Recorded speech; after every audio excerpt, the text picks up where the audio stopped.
디모데 후서 3장 14절로 17절.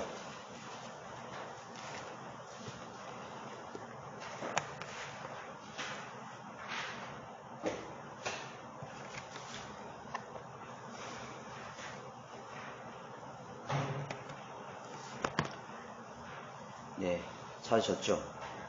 그러나 너는 내가 배운 것과 확실한 것에 꾸준히 거하라. 내가 누구에게서 배웠는가를 알며 또 어릴 때부터 내가 성경을 알았으니 그 성경은 너로 그리스도 예수 안에 있는 믿음으로 인하여 구원에 이르도록 지혜롭게 할 수 있느니라.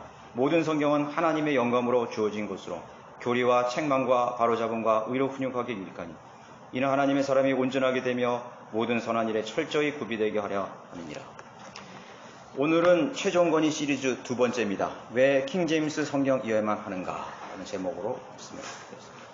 현대 기독교계는 최초로 기록된 원문이 현재까지 보존되었다는 것을 믿지를 않습니다. 그들은 성경이 섭리적인 능력에 의해서 수세기를 거쳐오면서 보존되었다는 그런 믿음이 없어요. 그래서 그들이 읽고 있는 성경들은 당연히 잘못 번역이 되었거나 여러 가지 첨가 또는 삭제 되었다고 스스로 인정하는 것입니다. 완전한 성경이 없다 이거죠. 그런 생각의 밑바탕에는 하나님께서 42명의 최초의 성경 저자들 통해서 하나님의 말씀을 기록하실 때 한 글자 한 글자마다 하나님의 영감을 불어넣으셔가지고 쓰신 것이 아니라 성경은 믿긴 믿는데 한 글자 한 글자에 하나님의 그런 숨결, 그 영감으로 기록된 것을 믿는 것이 아니라 전체적인 내용, 그런 것에 영감을 줬을 뿐이다. 그렇게 생각을 하는 것입니다. 그래서 부분적으로 변개되었다고 믿는데 이러한 사실은 불신 사상에서도 대단히 우스워 보이는 모습이고 조롱거리가 됩니다. 아니, 천지만물을 창조하신 그 전지전능한 하나님의 말씀을 그런 신을 섬기는 사람들이 그분이 영감으로 기록한 성경을 믿지 못한다 이거죠. 그리고 그것이 보존되지 못했다는 것을 믿고 있다는 거는 세상 사람들에게도 우스워 보이는 것이에요. 그러니까 불신자들도 그런 기독교인을 볼 때 무능한 신을 숭배한다고 밖에 볼 수 없는 거죠.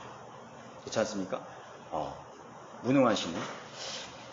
한번 생각해 보세요. 동양의학의 명소로 꼽히는 중국의 명나라 시대에 쓰여진 책이 있어요. 이시진이라는 사람이 30년 동안 연구 관찰해서 기록한 의학 서적이 있습니다. 1578년에 나온 본초 강목이라는 그런 아주 대작이죠. 이 책은 총 52권으로 간행이 되었고, 여기에는 식물학, 양리학, 또 자연 생태계의 동식물을 총망라한 그런 아주 동양의학의 저본이 되는 명서가 되는 책입니다. 그래서 이 책은 400년 동안에 무려 100회 이상 재인쇄가 됐어요. 인쇄됐다 그러니까 그건 현대 그런 걸로 인쇄된 게 아니라 이렇게 새겨가지고 목판으로 새기거나 활자로 새겨가지고 해가지고 그거를 100회 이상, 그것도 400년 동안 이렇게 인쇄가 됐어요. 일본어, 한국어, 라틴어, 저 유럽의 프랑스, 심지어 독일어, 영어는 물론이고 러시아를 비롯해서 20여 개의 언어로 이 본초 강력이 번역이 됐습니다. 자기 나라 말로 다 번역이 됐습니다. 그래서 이 책은 한의학뿐만 아니라 이 책을 자신들의 말로 사용하는 사람들은 그 번역본이 원본과 동일한 내용이라고 굳게 믿고 있습니다. 그게 누구예요? 그게 불신자들이에요. 그 이신이라는 사람이 쓴 1578년에 쓴 그 원본이 그 옛날 고대에 400여 년 동안 걸리면서 100회 이상 그것이 재인쇄되었고 그것이 수십 개의 언어로 번역돼서 자신들이 읽고 있을 때 이거는 그 원래 이시진이라는 쓴 사람이 원래의 원본과는 다른 점이 없고 그대로 보존되었다고 믿는 것입니다. 틀릴 수도 있죠. 사람이 썼고 사람이 번역하는 과정에서 다른 말야말로 어떤 거는 한자를 모르니까 한자에서 영어로, 영어에서 프랑스어로, 프랑스에서 독일어 몇 번 거쳤을 수도 있어요. 그럼에도 불구하고 그 한의학을 공부하는 학자뿐만 아니라 그 학생들은 그 자신이 본초 과목이라는 그 원본은 안 보지만은 필사본이잖아요. 그것이 원본과 다름없는 원래의 내용을 그대로 담고 있다고 굳게 믿고 공부를 하는 것입니다. 자, 그런 사람들이 우리 기독교인을 볼 때 아니 하나님께서 원래 영광으로 쓰신 최초의 원본이 지금 다 변질돼 가지고 원본은 찾을 수도 없고 원본의 내용은 보존되지도 않았고 번역 과정에서 많이 변개됐다는 것을 인정하면서 그 성경을 보는 거예요. 그 얼마나 우스운 조롱거리가 되는 것입니까? 하나님께서 영감으로 기록하시고 성령으로 보존하신 이 성경이라고 믿지를 않는 거예요. 그러니까 세상 사람들의 입장에만도 못하는 거예요. 성경이 변질될 수 있다는, 변개될 수 있다는 가능성을 일반 상식적인 차원이 아니라 그것은 영적인 차원에서 평가되게 되는 것입니다. 그래서 오늘 현대 기독교인들이, 교회들이, 신학자들이란가 목사들도 그것을 안 믿는 것이다. 그건 뭐예요? 영적 차원으로 이해를 해내는 거예요. 일반 상식으로는 안 맞죠? 안 맞는 거예요. 자, 한국은 중국을 통해서 들어온 한자 성경이 성경으로 번역된 것입니다. 그 한자 성경은 원래 영국의 로스 맥켄타이어 선교사들이, 이 사람들은 사회주의, 자유주의 그런 신학자들, 그런 사람들이 영국으로 들어온 거예요. 이 사람들은 허드슨 테일러라든가 시티 스터디라는 이런 사람하고 달라요. 이런 사람들이 중국에 들어와서 한자로 성경을 번역하게 되는 것입니다. 그것은 전통 원문의 계열이 아니라 알렙이나 비사본으로 번역된 영어 성경으로 한자 성경이 나온 것입니다. 그 한자 성경을 가지고 이제 그 로스라든가 그런 사람들이 만주에서 선교 활동을 벌이고 있었어요. 영국의 로스나 맥켄타이어들이 그 만주 동부 쪽에서 간도 지방에서 이제 자신의 선교 사업을 하고 있었는 것입니다. 이때 이 조선의 청년들이 있었습니다. 이 사람들은 이응찬, 백홍준, 이성하, 김진이라는 그런 사람 청년들이었는데, 이 사람들은 만주로 가서 서양의 신학문을 배우고 싶어 했어요. 그래서 어떻게 소문을 들었겠죠. 어디 가니까 그런 서양 선교사들이 와서 신학문을 배운다. 그 사람들이 사회주의 복음자들이니까 학교도 세우고, 그렇죠? 고아원도 세우고 여러 가지 그런 병원도 세우고 일을 했겠죠. 그리고 그걸 통해서 자신들이 복음 전파를 한다고는 계획을 가지고 있어요. 그래서 그것을 찾아가서 그 로스나 맥켄타이어를 만나게 된 것입니다. 사실은 복음을 하나님을 알기 위해서 간 게 아니에요. 신학문을 배우기 위해서 간 것이에요. 그래서 이 사람들이 이제 가서 그 선교사들에게 배우기 시작한 것입니다. 그러다 보니까는 이 사람들이 이제 그 선교 사업에 의해서 그 사람들이 세례를 받게 됐어요. 그런데 이 세례를 받는 과정에서 보면은 구원 간증이 없어요. 어떻게 복음을 듣고 이 사람들이 어떤 간증을 가지고 한 게 없네요. 그냥 무조건 거기 신학문을 공부하는 사람들을 오랜 기간에 어떤 세례도 주고 교리문답도 하고 그런 식으로 했겠죠. 그래서 세례를 줬다고 합니다. 근데 이 사람들이 그때 그래서 이응찬이라든가 백혼중이라는 사람이 아주 똑똑했나 봐요. 그래서 섹스피어의 그런 그 문학 작품을 영어로 다 읽고 해석을 한 거예요. 똑똑했죠. 그 당시에. 사실은 일제시대에 우리나라가 아시아에서 영어를 제일 잘하는 그런 나라라고 했잖아요. 서재필이라든가 이런 사람. 그래서 이 사람들이 섹스피어의 그 방대한 그런 저번들을 다 해. 그러니까 이 로스나 맥켄타이어 입장에서는 이 사람들은 대단한 사람들이다.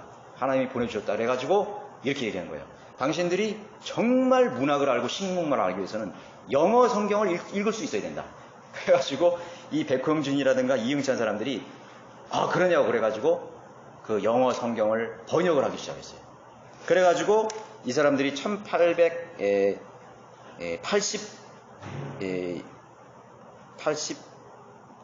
한 5년 정도, 3년, 4년 정도에서 이제 사복음서를, 공간복음, 사복음서 아니라 공간복음을 이제 번역을 한 것입니다. 그리고 이 이듬해는 이 사도행전을 번역하게 된 것입니다. 그래서 이 사람들이 이렇게 필사로 번역을 한 것입니다. 뭐 그거에 대해서 어떤 뭐 검증이나 그런 건 없었겠죠. 아무튼 우리나라 글자로 나오게 된 것입니다. 그런데 이 로스나 맥켄타이어가 보니까 이거를 보급을 해야 되는데 인쇄 기술이 없잖아요. 우리나라 뭐 조선의 그 당시에 무슨 한글 무슨 인쇄소가 있어요? 없어요. 그래서 이 사람이 고민을 하다가 만나게 된 사람이 서상륜이었어요. 이 서상륜은 원래 부자인 가문에 태어났는데 집이 다 망한 바람에 20살 초기에 집을 나와가지고 약제상을 했습니다. 그 약세 보따리상을 하면서 만주 벌판을 돌아다니다가 이 이응찬 백홍진이라는 사람을 만나게 된 거죠. 그래서 나도 좀 공부를 좀 하고 싶다. 그렇게 해서 이 사람이 또 세례를 받아요. 이 세례를 받는 과정도 희한해요. 이 사람이 원래는 절대로 서양 그 종교를 안 받아들여갔다고 못을 받고 공부를 시작한 것입니다. 근데 이 사람이 무슨 병에 걸린 거예요. 병에 걸려가지고 막 이제 사경을 헤매는데 이 로스 선교사하고 그 아내가 아주 지극정성으로 집도 없고 이렇게 고아처럼 떠도는 서상윤이를 지극정성으로 보살핀 거예요. 병간호한 거예요. 근데 거기에서 감동이 돼가지고 야 나도 이제 그러면 예수를 믿고 그럼 기독교인이 되겠다. 그래가지고 그 사람이 그럼 나도 예수를 믿겠다. 뭐 이런 식으로 해서 세례를 또 준 거예요. 그래서 이 사람에 의해서 이 사람의 도움에 의해서 1887년에 신약 성경 목판이 인쇄가 된 거예요. 이 사람이 뭐 여러 그런 사업가들을 알고 또 돈 있는 사람들 많이 알았는가 봐요. 그래서 그런 식으로 해서 이 사람이 목판 인쇄를 시작해가지고 이 사람이 인쇄를 한 거예요. 그러니까 저도 처음에는 서상륜이라는 사람이 번역을 했다고 생각했는데 사실은 이응찬 백홍손이라는 사람이 한자 성경을 가지고 한글 성경이 나온 것이에요. 그런데 이 시기가 어떤 시기냐? 서구에서는 영국 교회의 배교가 시작된 때였습니다. 1880년 정도에 리바이스 버전이 나왔죠. 킹 제임스 성경의 권위를 뒤엎고 새로운 성경을 번역해야 된다 그래가지고 전통 원문이 아닌 로마 카톨릭 계열의 성경을 가지고 배교한 성경이 한마디로 현대한 성경이 나오게 된 것입니다. 그 당시에 왔던 그런 선교사들이었습니다. 그런 사람들에서 맞물려서 이 개혁 성경이 우리나라 한글 성경이 나오게 된 것입니다. 자, 그렇게 해서 현재 1961년에 쭉 내려오다가 그런 성경들을 보완해서 한글 개혁 성경이 1961년에 나왔어요. 그 다음에 1998년에 개혁 개정판이 나왔죠. 그 다음에 1978년에 신약으로 현대인의 성경이라는 게 나왔어요. 이거는 제가 어릴 때도 기억이 나요. 막 사라 그래가지고 목사들이 1978년. 그리고 구약은 1991년에 현대인의 성경이 나온 것이에요.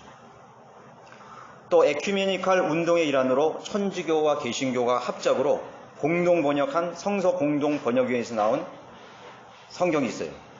그게 공동 번역이에요. 1977년 부활절을 기점으로 해서 나오게 된 것입니다. 그런데 그것은 지금 누가 보고 있어요? 현대 성공회하고 한국 정교회가 많이 그 성경을 보고 있는 거예요. 그래서 성경 종류가 이렇게 많죠. 개혁 성경이 이렇게 많이 계열이 나오게 된 것입니다. 그래서 이 성경들을 보는 교회들은 뭐 그걸 다 인정합니다. 당신들이 현대인을 성경을 하든 개혁 개정판을 읽든 한글 개혁 성경을 읽든 그건 자유가. 그러나 그 성경은 완전한 성경도 아니에요. 그거는 하나님께서 최초로 번역하신 영감으로 기록하신 성경이 지금까지 보존되었다고 믿지를 않는 거예요. 그렇게 누구든지 그거를 성경을 마음대로 번역하고 또 여러 가지 형태로 나오기 때문에 그거를 다 이렇게 종합해서 보는 것입니다. 우리 한국 교육계 안에서 커다란 논쟁점이 있었죠. 국정교과서와 검정교과서를 놓고 이 찬반 그 논란이 있었지 않습니까? 우리 수년 전에. 그런데 이걸 놓고 이제 어느 것을 채택하느냐. 그래서 각 학교마다 전국 5,249개 중고등 가운데서 자체적으로 국정교과서는 아니라 검정교과서를 선택을 해서 보고를 하라고 했어요. 문교부에다가. 그런데 이 5,249개의 중고등학교 가운데 단 3곳만이 국가에서 편찬하는 국정교과서를 채택한다고 했습니다. 어이가 없는 일이죠. 그래서 국정교과서는 어떤 보수적인 우리나라의 전통적인 역사관이나 국가관을 채택한 책이었어요. 검정교과서는 어떻게 해요? 좀 자유주의 이런 어떤 이렇게 진보세력 이런 데에서 이거를 펴낸 것입니다. 그런데 이제 국정교과서를 3곳만을 채택을 했는데 이것도 3곳 학교가 다 채택한 거죠. 전교조 교사들의 선동으로 학생들이 반발이 일어난 거예요. 이 3개 학교가. 그래서 2곳이 다시 이걸 취소한 거예요. 우리 국정교과서 하려고 했는데 안 된 거예요. 전교조 교사들이 선동을 해가지고 학생들이 주동을 해가지고 막 이렇게 수업 거부도 해가지고 그 국정교과서 한 3곳 중에서 딱 한 고등학교만이 국정교과서를 채택했어요. 지금 모르겠어요. 그 학교도 지금 어떻게 되는지 몰라 지금. 이것도 수년 전에 그런 보고 내용이거든요. 그래서 거의 다가 우리나라는 검정교과서를 다 채택해서 공부를 하는 걸로 보가 됐습니다. 자, 그것이 왜 중요한 것이죠? 국가관이나 역사관을 비롯해서 인생의 가치관이 세워지는 그런 어린 학생들에게 이 교과서는 매우 중요한 것입니다. 특히 역사책 같은 경우. 대중들은 국정교과서가 심어주는 전통적 국가관이나 역사관에 대해서 굉장히 반발하고 있다는 걸 보여주거든요. 거부하고 있는 것입니다. 그것은 권위에 대적하고 싶어하는 그 본성이 그대로 나타나는 것입니다. 자, 그런 교과서를 선택하는 과정에서도 얼마나 많은 논란과 시비가 있는 것입니다. 그리고 그것을 어떤 교과서를 선택하느냐에 따라서 그 사람 내 역사관, 국가관이 판도가 완전히 달라지는 것입니다. 자, 성경을 선택하는 것은 얼마나 중요한 것입니다. 그리고 성경을 선택하는 과정에 있어서 그대로 인간의 그런 권위를 대적하는 그런 인간의 죄성이 그대로 나타나는 것입니다. 이 한글 킹제임스 성경은 1600번 킹제임스 권위역이라고 그러잖아요. authorized. 권위를 인정받은. 킹제임스 성경은 판권이 출판사거든요. 왕실 판권이에요. 왕실 판권. 영국 킹제임스 왕이 권위로 왕실 판권이 없어요, 그거는. 그거는 하나님께서 그렇게 하신 것입니다. 그런데 그 하나님의 유일한 권위를 뒤엎고 리바이스 버전이라든가 수많은 그런 변개된 성경들이 나온 것입니다.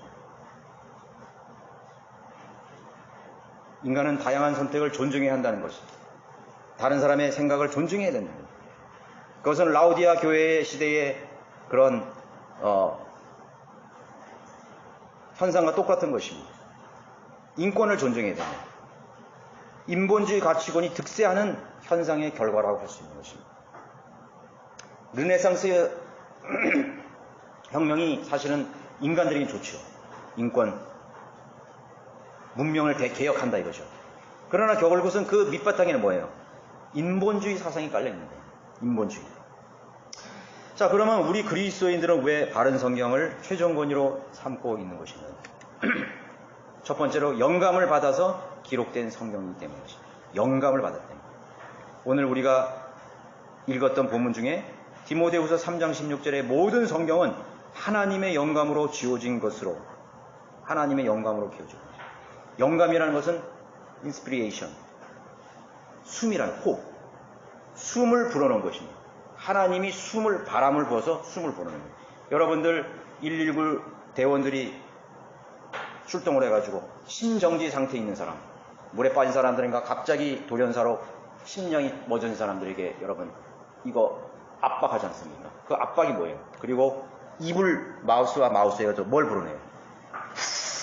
숨을 불어내는 거예요. 여러분 신기하잖아요? 숨을 불어넣으니까 그 사람이 다시 그 숨이 돌아와가지고 생명이 살아나는 것이에요. 하나님께서요, 흙으로 사람을 만드는데 뭐를 불어넣으셨어요? 똑같은 원리입니다. 그 안에다가 하나님의 호흡을 불어넣은 것입니다. 그랬더니 살아있는 혼이 되어버린 것이에요. 하나님의 바람은요, 하나님의 호흡은 생명이 있는 것입니다. 그게 영감이에요. 영감을 벌여서 호흡을 넣는 것입니다. 그러니까 이 하나님의 기록된 말씀은 죽은 글자가 아니라 살아서 꿈틀거리는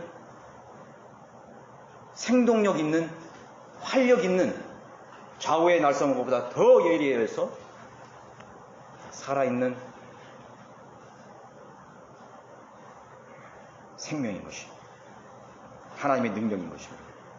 베드로후서 1장 22절에는 예언은 예전에 사람의 뜻에서 나온 것이 아니요 오직 하나님의 거룩한 사람들의 성령으로 감동을 받아 말한 것이라. 성령으로 감동을 한, 영감을 받아서 감동이 되어서 말을 한 것이에요. 우리가 말을 할 때 틀어만 말 못하잖아요. 이 말이라는 게 호흡이에요. 호흡을 못하면 여러분들 말을 못하는 거예요. 발성이라는 게 뭐예요? 숨이 들숨 날숨으로 나가는 것이에요. 여러분 사람이 말을 할 때 생명감을 느끼잖아요. 그 사람이 말을 안 하는 거예요. 그럼 그 사람은요 사실은요 죽은 것과 똑같은 것입니다. 말을 못해. 성경이 하나님의 영, 성령님에 의해서 기록되었다는 사실을 믿는 그리스도인들은 이 성경을 소중히 여기고 보존하려는 의지가 있습니다. 이게 하나님의 호흡으로, 하나님의 생명으로 기록된 하나님께서 한 글자 한 글자 하나님께서 그 저자들을 불러주셔서 그들에게 영감을 주시고 감동을 주셔서 그들의 입에서 하나님의 말이 발설하게 하는 거예요. 말하게 만든, 그래서 누군가 그것을 기록해 놓는 거예요. 그것을 아는 사람만이 이 성경을 소중히 여기고 지키려고 하는 의지가 생기는 것입니다. 그래서 그런 사람들이 하나님의 말씀을 보존하게 된 것이에요. 그래서 성경을 믿는 소수의 사람들이 다수 필사본이라는 결과가 나오게 된 것입니다. 성경대로 믿는 사람들이 수가 적은데 왜 다수 필사본이 나온 거예요? 여러분 생각해 보세요. 성경대로 믿는 사람이 정말 찾아보기 힘들 정도로, 교회 역사 속에 찾아볼 수 없을 정도로 그렇게 소수의 무리에 들었는데 왜 그 사람들이 수가 적었는데 다수 필사본이 나온 거예요? 그만큼 하나님의 말씀을 사랑했다는 것이에요. 그걸 많이 사용했다는 거예요. 많이 필사했다는 거예요. 소수의 사람들이. 그걸 소중히 여기고 그것을 마르고 닳도록 읽었기 때문에 또 읽고 공부하고 있기 때문에 그게 계속 달아진 거예요. 양피지나 파피루스에 기록된 그 말씀들이 계속 다른 거예요. 또 나중에 종이가 나왔을 때 그 종이가 또 보니까 그게 다른, 그러니까 또 필사인 거예요. 이걸 또 지키기 위해서. 이게 다 달아서 없어지기 전에 또 필사인 거예요. 또 누가 이걸 뺏어가니까 또 어디 숨겨놔야 되잖아요. 그러니까 또 그걸 한 두서너 개 또 필사인 거예요. 그러니까 그 성경을 하나님께서 영감으로 기록한 것이 그 생명이 꺼지지 않기 위해서 그 성경을 지키기 위한 그런 의지와 믿음이 있겠었기 때문에 수많은 다수 필사본들이 나오게 된 것입니다. 초대교회 시대와 암흑시대를 지나면서 대부분의 신실한 그리스도인들은 사라지는 것처럼 보였습니다. 왜? 너무 핍박이 심하니까. 너무 핍박이 심한 거예요. 여러분 1세기의 사도들, 12사도들 다 그냥 목숨 죽었잖아요. 파리 목숨까지 죽었잖아요. 뭐 예수 그리스도, 뭐 하나님 뻥끗하기만 하면 다 잡아 죽인 거예요. 그 일가족까지 다 잡아 죽이고 발을 못 붙이게 한 것입니다. 암흑시대를 여러분 공부하셨잖아요. 암흑시대를 지나면서 대부분의 신실한 그리스도는 로마 카톨릭에서 마녀사냥과 종교 재판으로 그들의 존재들은 사라져가는 것처럼 보였습니다. 그리고 그와는 반대로 1500년간 온 세상을 호령했던, 지배했던 로마 카톨릭의 무리들 얼마나 많아요. 온 나라가 다 로마 카톨릭이라니까. 스페인이라든가 포르투갈이라든가 프랑스라든가 그런 사람들이 식민지 건설을 할 때 뭐를 했습니까? 로마 카톨릭을 포교했습니다. 그래서 그 후손들이 지금도 남미의 캐톨릭 국가가 된 거예요. 얼마나 많았으면, 얼마나 그 세력이 왕성했으면 아르헨티나, 브라질, 멕시코 전부 로마 카톨릭이에요. 동남아시아도 가면 전부 필리핀을 비롯해서 다 로마 카톨릭이에요. 거대한 300~400년 대한 스페인식, 포르투갈식 성당이 아직도 남아있어요. 얼마나 많았으면 유럽 전체는 전부 로마 카톨릭이에요. 그러면 그 사람들이 썼던 성경이 얼마나 많겠어요. 그런데 아이러니하게도요, 정말 모순되게도요, 세상을 호령하고 세상을 뒤엎었던 그들이 쓴 성경은 뭐라고 그러냐면 소수 필사본이라고 해요. 없어. 그들이 쓰였던 성경은 없어. 소수의 그리스도인들, 정말 찾아보기 힘든 바이블 빌리버들이 썼던 필사본들은 다수 필사본이라 가지고 어마어마하게 발견되는데, 세상을 뒤엎었던 그 로마 카톨릭이 썼던 그 성경들은 지금 찾아볼 수가 없는 거예요. 소수의 필사본이 된 것이. 뭘 말하는 것이에요? 그들은 하나님의 말씀을 소중히 여기지 않았다는 것이에요.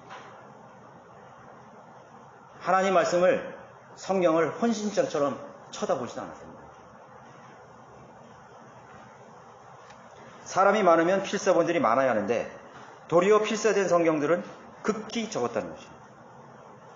명맥만 유지하던 극소수의 그리스도인은 오히려 5 내지 6천 가지 필사본을 남기고 있는 것입니다. 그것은 하나님께서 친히 그들을 통해서 하나님의 예언을 성취하신 증거입니다. 이 세대로부터 영원히 보존하시리라는 것입니다. 그들은 하나님의 말씀 즉 영감으로 기록된 성경의 중요성을 인식한 것입니다. 그걸 굳게 믿었습니다. 오히려 다수였던 로마 카톨릭 회중들에게는 성경 읽기를 금지시켰던 것입니다. 왜 금지시켰어요? 그거는 최종 권위가 아니기 때문에, 성경은 별로 중요하지 않기 때문에 로마 카톨릭 사제들도 성경 읽기를 금지시킨 거예요. 미사 때도 구라틴 알아듣지도 못하는 그런 걸로 미사를 주례했습니다. 왜? 성경이 그들의 권위가 아니었기 때문에. 그들의 권위는 전통과 교황이나 그런 사제들이었습니다. 하나님께서 42명의 저자들에게 그러면 2가지 이상의 원본을 기록하라고 하셨는가요? 그렇지 않았던 것입니다. 뭐 그런 쪽의 성경들도 하나님이 쓰셨고 또 이런 종류도 하나님이 쓰셨다 이거예요. 하나님 그렇게 하시지 않아요. 성경의 갈래를 올라가다 보면은 2개의 소스가 있어요. 이집트 북아프리카의 알렉산드리아 70인역이 원본이 나오는 거예요. 한간의 주류는 시리아 안티옥의 전통 원문, 시리아 원문이라는 게 딱 있습니다. 2 소스가 완전히 다른 거예요. 그게 성경의 족보예요. 2가지 족보예요. 그런데 하나님께서는 그런 식으로 하시지 않았다는 거예요. 그건 성경적 증거입니다. 오히려 여러 종류의 성경으로 기록될 가능성을 하나님께서 철저히 금지시켰습니다. 여러분 에레미야를 한번 펴보세요. 예레미야 36장. 예레미야 36장.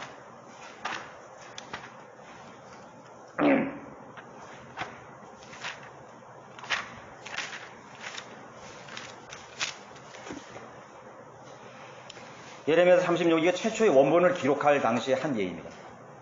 36절 4절 보면은, 그때 예레미야가 네리야의 아들 바룩을 부르니 바룩이 예레미야 입에서 나온 주의 모든 말씀들을 예레미야가 그에게 말한 대로 두루마기 책에 기록하더라. 지금 여기 아까 제가 베드로서 1장 22절 말했죠. 사람들이 성령으로 감동된 것을 말한 것을 받아 적은 거예요. 그러니까 하나님이 영감으로 기록되게 하셨죠. 그게 최초로 하나님께서 주신 말씀이에요. 그런데 이 36장이라든가 예레미야를 보면은 이때부터 벌써 성경을 변개하려는 시도가 계속 있어 왔습니다.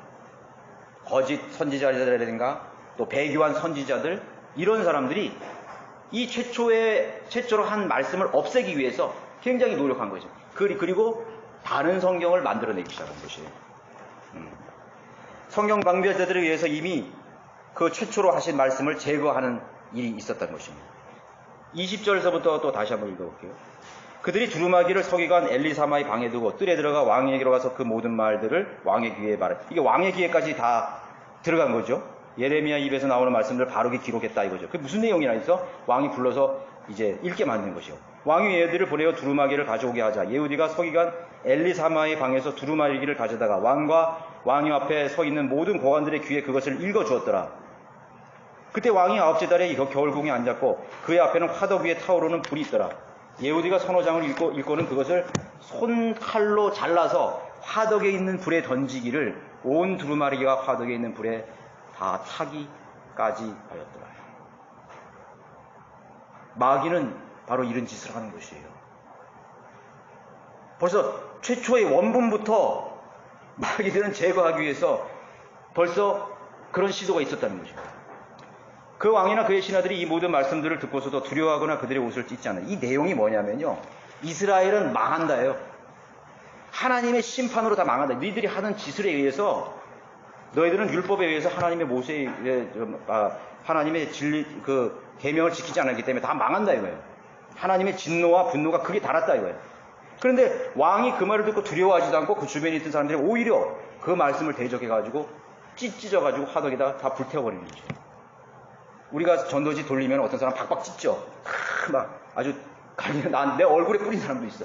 확 뿌려버려. 던져버리고. 똑같은 거예요. 마귀들은.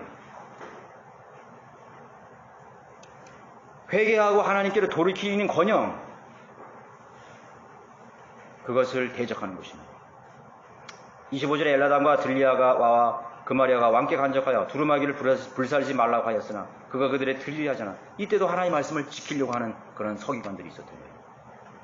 왕이 하멜렉의 아들 여라무엘과 이스라엘의 아들 스레야와 압델의 아들 셀레미를 명하여 서기관 바룩과 선지자 예레미야를 잡으라 하였으나 주께서 그들을 숨기셨더라. 그런 사람들까지 잡아 죽이려고 하는 거예요. 그래서 바른 성경을 가진 사람들이 수없이 죽은 것입니다. 바른 성경을 가졌다는 거죠. 바른 믿음을 가지고 바른 복음을 전하고 바른 성경적 실천이 있었다는 거예요. 삶이 있었다는 거예요. 그리스도인 닮은 삶을 살려면 성경이 있어야 되는 거예요. 성경을 실천하려고 하는 사람들이 있어요. 성경을 거들떠 보지도 않고 성경을 읽지도 않고 공부하지도 않고 진지하게 상고해보지 않는 사람이 어떻게 성경대로 살 수가 있어요. 절대로 그렇게 살 수 없어요. 여러분들 자신의 믿음이 그걸 증거하는 거예요. 아, 이 사람은 성경을 별로 중요시 않는구나. 벌써 딱 보면 알아요. 왕이 두루마리와 바룩이 기록한 예레미야에서 나온 말씀들을 불사른 후 주의 말씀이 예레미야에게 임하여 말씀하십니다. 여러분, 성경을 없앴다고 해서 하나님이 죽는 거예요? 절대로 그렇지 않아요. 어떤 사람이 소설 원본을 썼는데 그 사람을 죽이기 전에는 그 소설 원본을 없앴다고 해서 그 사람의 사상이 안 나오는 게 아니잖아요. 그러니까 그 사람을 철저히 어떻게든 죽이는 거예요. 어떻게든 그 사람을 체포해가지고 구금해가지고 바보로 만들든지 그렇게 만드는 거예요. 그런데 하나님은 그렇게 할 수가 없어요.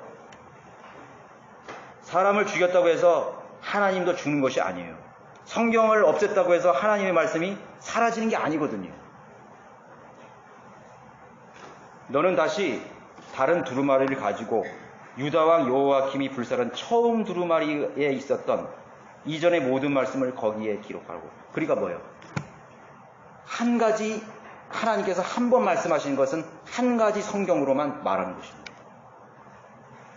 다른 사람을 불러서 다른 종류의 성경을 다른 내용을 기록하는 게 아니에요. 하나님 너무 굉장히 집요하시죠? 유다와 여호야김에게 말할지니라 주가 이같이 말하노라 내가 이 두루마리를 불사람에 말하기를 어찌하여 내가 거기에 기록하여 바벨론 왕이 확실히 와서 이 땅을 멸망시키고 사람과 짐승을 이곳에서 끊어지게 하리라고 하였느냐 하였도다.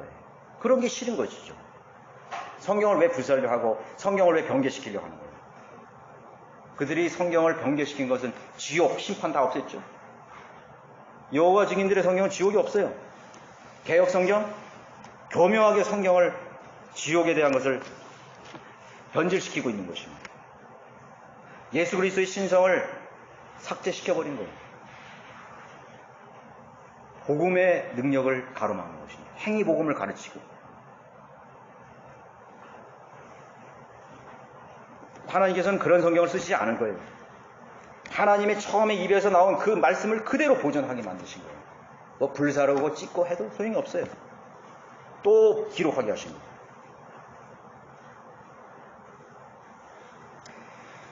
처음에 불사른 그 두루마기를 하나님 또 기록하게 하신 것입니다. 그렇듯이 시리아 원본을 다시 필사하게 만든 것입니다. 필사본도 역시 영감받았다는 것입니다. 처음에 말씀하신 것도 영감받았고 두 번째 필사한 것도 영감받은 거예요. 그렇기 때문에 보존된 모든 성경은 영감받은 성경하고 똑같은 가치를 가지고 있는 것입니다. 처음에 원본만 영감받은 게 아니에요. 보존된 과정에서 하나님이 개입하셔서 하나님의 영감이 들어간 것입니다. 번역하는 사람에게 하나님이 영감을 불어줬다는 거예요. 그거를 못 믿어요, 지금. 최초의 원본만 영감받고 감동받은 게 아니라 필사되는 모든 과정. 자, 불에 태웠다 이거죠. 그러면 또 불러서 그거를 기록하죠. 그때 하나님이 영감을 불어주는 거예요. 번역하는 모든 과정 속에 그와 같이, 그와 같은 방법으로 번역하는 모든 과정 속에서 하나님을 두려워할 줄 알고 하나님의 말씀이 권위가 있고 하나님의 말씀이 실현된다는 것, 바벨론 포로가 와서 이 땅은 망하리라는 걸 그걸 두려워하는 사람, 그 문자적으로 믿는 사람들을 통해서 하나님께서 그들에게 다시 영감을 불어넣어서 번역하는 과정에서도 영감을 불어넣게. 그러니까 뭐야? 필사본들도 똑같이 영감받은 거예요. 똑같은 거예요.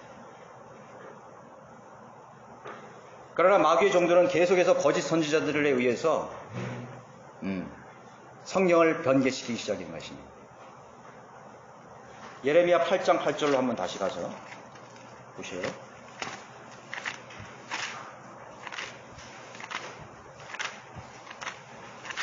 8장 8절. 너희가 어떻게 우리는 현명하며 주의 율법이 우리와 함께 있다고 말할 수 있느냐. 보라, 그가 확실히 그것을 헛되이 만들었으니 서기관들의 펜이 헛되도다. 이게 하나님께서 지금 이 예레미야에게 말하는 거예요. 우리는 현명하게 주의 율법이 어디 있다는 거예요. 그것을 헛되게 만들어요. 왜 헛되게 만들어요? 거짓 서기관들이 펜을 굴려가지고 다 변질시켜버린 거예요. 그리고 율법이 다 없어졌어. 변질됐다는 거예요. 하나님의 예언이 어디 있다는 거냐? 변질시켜버린 거예요. 다 헛되게 만들어버린 거예요. 현명한 사람들이 수치를 당하느니 그들이 당하며 잡히는도다. 보라, 그들이 주의 말씀을 거절하였으니 그들에게 무슨 지혜가 있느냐. 그 당시에도 성경 경계자들이 있는 거예요. 뭐 배웠다는 사람이 난 영어 잘하고 난 히브리 잘하고 나는 뭐 독일어 잘하고 그런 사람이 막 나는 교수니까 나는 신학 박사니까 그런 사람들이 펜대를 굴려가지고 성경을 변개시키는 거예요. 이거 번역이 좀 잘못됐는데 번개시켜버린 거예요. 어디 있어? 이거 앞뒤가 안 맞는데 성경이 앞뒤가 안 맞는데 변개시켜버린 거예요. 자, 성경 변개는 이미 그 당시부터 시작된 거예요. 뭐 아담과 에덴 동산부터 시작됐지 않았습니까?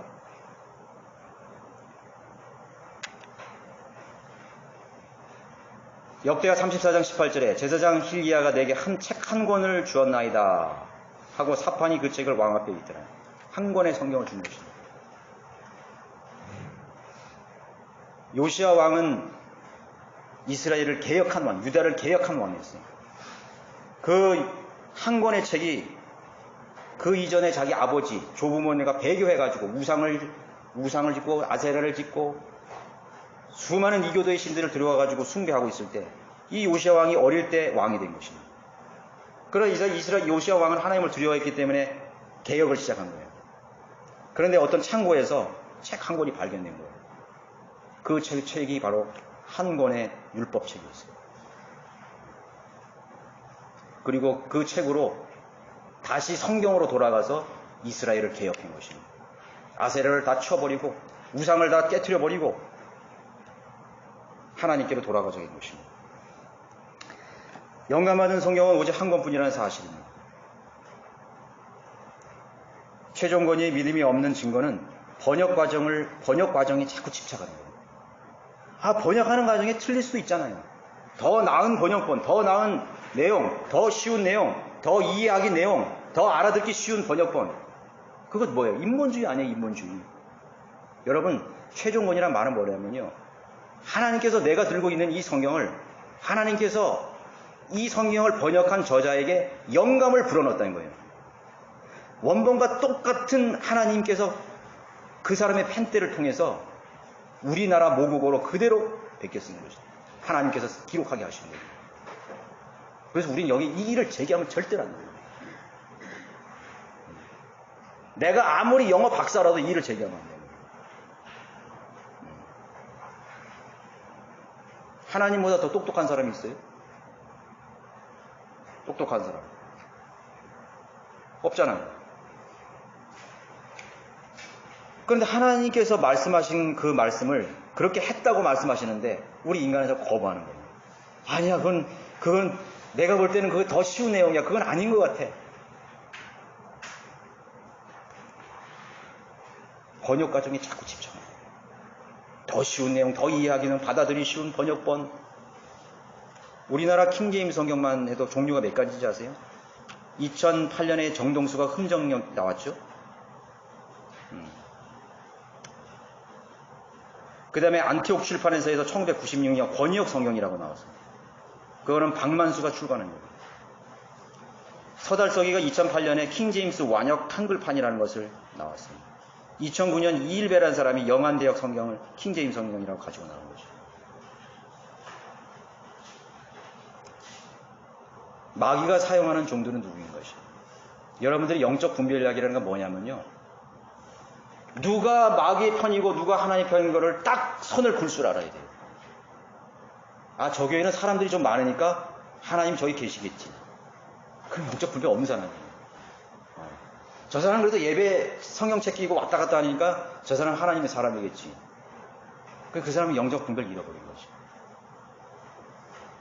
심지어는요, 킹제임스 성경 가지고 다닌다고 해서 그 사람이 하나님의 사람이라고까지 믿는 것조차도 그 사람은 영적 분별 잃어버린 것이에요. 그걸 잘 알아셔야 돼요. 누가 마귀가 사용하는 종들인가? 누가 마귀가 세워준 교회인가요? 우리나라는 1994년 처음으로 한글 킹제임스 성경이 출간되었습니다. 그게 처음이에요, 우리나라. 한글 킹제임스 성경이 처음이라고. 하나님 절대로 뒷북을 치는 분이 아니에요. 절대로 뒷북 치는 분이 아니라고. 1611년 판으로서부터 킹제임스 성경이 장과 절이 구분이 됐다고요. 수많은 배교한 로마 가톨릭 성경들이 킹제임스 성경을 흉내내가지고 장과 절을 다룬 거예요. 그 장과 절을 단 기준이 뭐예요? 1611년 판 영어 킹제임스 성경을 모태로 해서 장과 절을 달았어요. 전부 뒷북이죠? 모든 성경의 권위는 킹제임스 성경입니다. 한글 킹제임스 성경에 한글로 번역된 여러 가지의 한국어 킹제임스 성경의 기준은 말씀보존학회 이승호 목사님 통해서 쓰여진 1994년 한글 킹제임스 성경입니다. 나머지는 모두 변개된 성경입니다. 거짓 선교사들은 항상 뒷북쳤어요. 최초로 하나님께서 예레미야나 이사야나 그런 사람들을 통해서 하면 거짓 복음, 거짓 말씀을 전파하는 것이에요. 그리고 그 사람들 죽여버렸잖아요. 이사야 죽여버리고 예레미야 가둬버리고 바로 같은 사람들, 서기관들 전부 다 감옥에 쳐놓고 하나님께서 보호해 주신 거예요.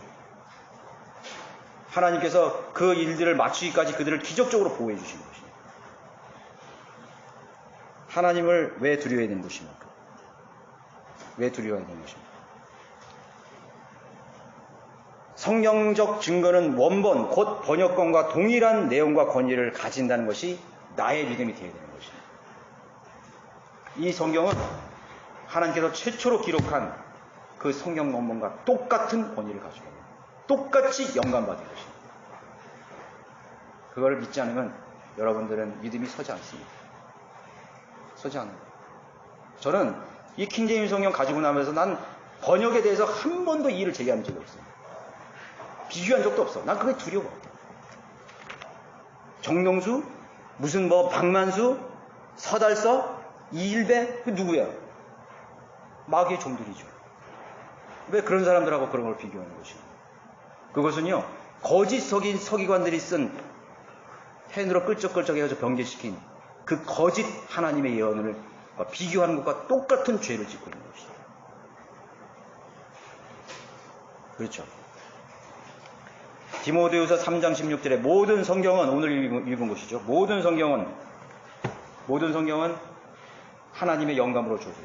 이 모든 성경의 영어에 보면요, all scripture예요. all scripture. all scripture란 말이 뭐예요? 번역본이란 말이에요. 모든 번역본들은, 오늘 그대로, 제가 오늘 드린 말씀이 성경을 그대로 전하는 거예요. 모든 번역본은 최초의 원본과 다른 게 아니에요. 모든 매뉴스크립트는 하나님의 영감으로 주어진 것이에요. 모든 번역본도 하나님이 영감을 줬다고 여기 못을 그대로 밟고 있는 거예요. 이거는 필사본이 지금 영감받았다는 걸 증거하는 것입니다. 여러분 결론을 딱 붙잡으셔야 돼요. 이디오피아 내시가 그 마차를 타고면서 읽었던 이사야의 그 말씀들, 번역본이죠. 이디오피아 감히 무슨 원본을 가지고 있어. 번역본을 가지고 있었겠지. 그 깜둥이 그 내시가 무슨 원본을 가지고 있었겠어요. 그것도 영감받은 거예요. 예수님이 12살 무렵에 회당에서 읽었던 그 성경, 원본이 아니에요. 필사된 성경에 있어요. 오늘 디모데에 기록한 내가 어릴 때부터 성경을 알았느니 무슨 어린 아이에게 원본을 주겠어요. 생각해 보세요. 번역본을 줬겠지. 그러나 그 번역본이 모든 성경은 하나님의 영감으로 주어졌다고 했습니다. 그것이 모든 그리스도인의 믿음이었던 것입니다. 자, 두 번째는 하나님께서 친히 사용하신 성경은 한 가지 성경본이었다는 것이에요. 교회사의 영적 전쟁은 말씀, 성경에 대한 전쟁이었습니다. 성경을 가지고 피 튀기는 전쟁을 했던 것입니다. 이상한 현상은 그리스도인들이 누구에 의해 가장 많이 희생되었다는 겁니다. 이교도도 아니에요. 공산주의자들이 아니에요. 세상의 불신자나 군대에 의해서도 아니었습니다. 모슬렘에도 아니에요. 하나님, 예수 그리스도, 마리아를 신봉하는 하나님을 빙자하고 성경을 가지고 나오는 로마 카톨릭에 의해서 암흑시대에 무려 6천만 명이 투옥, 감금, 재산 갈취, 순교, 화형을 당해서 희생되어 갔던 것이에요. 그들은 자신들이 쓰는 변개된 성경들을 들고 나와서 박해했던 것입니다. 그들이 가지고 있던 성경은 라틴 벌게이트, 림주 두웨이 성경을 읽어가면서 고문하기 시작한 것입니다. 로마 카톨릭 사제들이 투옥했습니다. 화형했습니다. 살해했던 것입니다. 그 당시 신실한 그리스도인, 성령들을 믿는 그리스도인들은 구라틴 번역본들이 사용했습니다. 볼교회나 영국 켈트교회, 발칸반도나 독일에서 사용한 비잔틴 원문 계열의 전통 원문을 사용하고 있던 것입니다. 카톨릭은 구라틴 계열의 필사본들을 제거하기 위해서 가진 노력을 했던 것입니다. 그건 뭐야? 그 성경을 읽는 사람들을 죽이면 없어질 거라고 생각한 거예요. 그래서 그리스도인들을 박해한 것입니다. 그러나 주님께서는 기적적인 방법으로 1320년에서 1384년 사이에 존 위클리프를 1382년 중세 암흑기가 창궐하고 있을 때 피크에 달았을 무렵에 존 위클리프를 불렀어요. 그리고 그 구라틴 성경을 영어로 번역하게 만든 거예요. 그 사슬퍼런 그 암흑시대에 하나님께서 기적적인 방법으로 그 불 속에 용광로에 넣어있던 그 성경을 꺼져가는 심지도 꺼지 아니하시고 상한 갈 때도 꺾지 아니하시는 위대하신 하나님께서 그 꺼져가는 사라져가는 그 성경을 하나님께서 위클리프를 불러주셔서 영어로 번역했던 것입니다. 놀라운 사실이죠. 사탄은 즉 이 성경을 또 대적하려고 성경 경제에 착수한 것입니다. 이렇게 해서 나온 성경이 제롬의 벌게이트 성경이 있습니다. 성경은 항상 좋은 하나님께서 필사본을 만들면요, 거기에 대적하게 만드는 상대적인 경계된 성경을 또 만드는 것입니다. 그래서 여러분 성경 대조표 보면 이렇게 대칭을 이루고 있잖아요. 딱이다. 사탄이 명령한 신경. 대칭. 이거 만들면 이거 만드는 거예요. 하나님께서 이거 쓰면 또 이거 쓰는 거 씁니다. 우리나라 똑같잖아요. 킹김 성경 왔는데 왜 다른 성경이 필요한 거예요? 결국 위클리프는 체포되었죠. 그리고 화형으로 죽여버린 것입니다. 그 위클리프의 시신은 죄를 강에다 3번 쏟았단 말이에요. 얼마나 미웠습니까? 죽은 후 21년이 지난 후에도 그 위클리프의 무덤을 파헤쳐가지고 그 시신을 다시 이단 제프에 회부했던 것이죠. 그게 마귀가 쓰는 종입니다. 그를 뒤에서 하나님께서 에라스무스를 부르셨어요. 자, 위클리프가 죽고 화형당하고 봐라, 너희들이 이 성경을 쓰면 이렇게 죽는다. 3대를 멸하고 그 시신까지 파헤쳐가지고 종교 집판에 해서 마녀사나고 다 죽여버려요. 사람들이 얼마나 두렵겠어요. 아, 그 성경 쓰면 안 되겠구나. 그러나 다 사라진 것처럼 보였지만 그 뒤를 위해서 에라스무스를 불렀어요. 유럽 전역에서 일고 있던 그 필사본들을 하나님께서 모으기 시작한 것입니다. 누가 그 성경을 숨기고 있는지 아무도 모르는데 공식적으로 드러난 것은 다 없어졌어요. 로마 가톨릭이 그 위클리프에 의해서 번역된 성경책이 전부 불태워치고 그것을 가지고 있는 소유하는 사람 한 장이라도 가지고 있으면 전부 종교 재판에 이렇게 죽는다. 본을 보여준 거예요. 얼마나 두렵겠어요.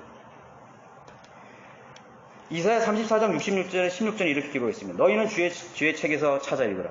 이것들 중에는 하나도 부족한 것이 없고 하나도 짝이 없는 것이 없으리니 이는 바로 나의 입이 명령하였고 바로 그의 영이 그것들을 모으셨습니다. 그대로 하나님께서 에라스무스를 통해서 실현시킨 것입니다.